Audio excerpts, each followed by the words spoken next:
அன்பர் இயேசுவின் நாமத்தில் வாழ்த்துக்கள். அருமையான ஒரு வசனத்தோடு இன்னைக்கு அன்பர் நம்மை சந்திக்கிறார். சங்கீதம் 121 வசனம். என் நெருக்கத்திலே கர்த்தரை நோக்கி கூப்பிட்டேன், அவர் எனக்கு செவி கொடுத்தார். நெருக்கம் நெருக்கம் இல்லையா? நெருக்கத்துல விடுதலை வேணும். நம்ம என்ன செய்வோம்? நெருக்கம் வரும் பொழுது சிலர் தூக்கத்தை கூப்பிட்டுருவாங்க, சிலர் நல்ல டெலிஷியஸ் உணவு, நல்ல உணவு பதார்த்தங்களை சாப்பிட்டாதான் என் டென்ஷன் மாறும். பிரியமானவர்களே, இன்னும் சிலர் கோபம், மற்றவங்க மேல கோபம். இன்னும் சிலர் எரிச்சல் அடைஞ்சிட்டே இருப்பாங்க. இன்னும் சிலர் மனமடிவாகி போர்வைக்குள்ள மறைந்து கொள்வார்கள். நாம என்ன செய்யறோம்? நெருக்கத்துல கர்த்தரை நோக்கி கூப்பிடுன்னு ஆவியானவர் நமக்கு ஆலோசனை கொடுக்கிறார். கர்த்தரை நோக்கி கூப்பிடும் பொழுது என்ன நடக்குமா? அவர் செவி கொடுப்பாராம். நெருக்கத்துல விடுதலை வரணும்னா யாரோ ஒருவருடைய உதவி நமக்கு தேவை அல்லவா? யாரோ நம்மளை விடுவிக்கணும். அதான நெருக்கம். அதுக்கு பேர் தானே நெருக்கம். பிரியமானவர்களே, வேத வசனம் இன்னைக்கு நம்மோடு கூட இடைப்படுகிறது. தேவன் சொல்லுகிறார், நான் உனக்கு செவி கொடுப்பேன்.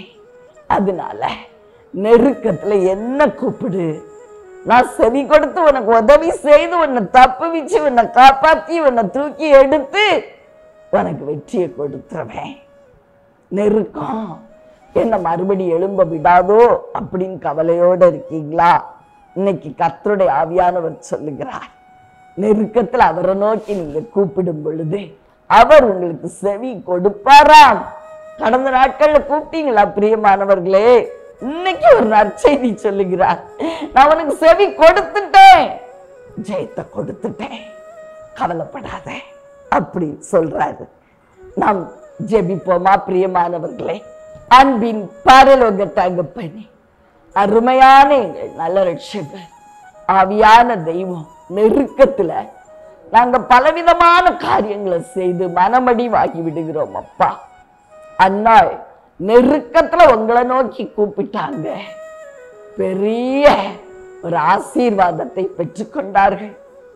நாங்களும் கூட இந்த வசனத்தை ஒருபோதும் மறந்து போகக்கூடாது. நாதா, நெருக்கத்துல உதவி செய்கிற உண்மையான எங்க ஏசப்பாவை நோக்கி நாங்கள் கூப்பிட கற்றுக்கொண்டு ஜெயமுள்ளவர்களாய் வாழ கிருபை செய்யும். நான் உன்னை கேட்பேன், நான் உன் குரலை கேட்பேன்னு நீங்க எங்களுக்கு வாக்கு கொடுத்திருக்கீங்க.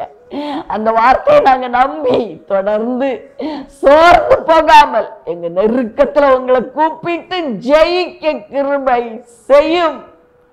இயேசுவின் நாமத்தில் ஆமென்.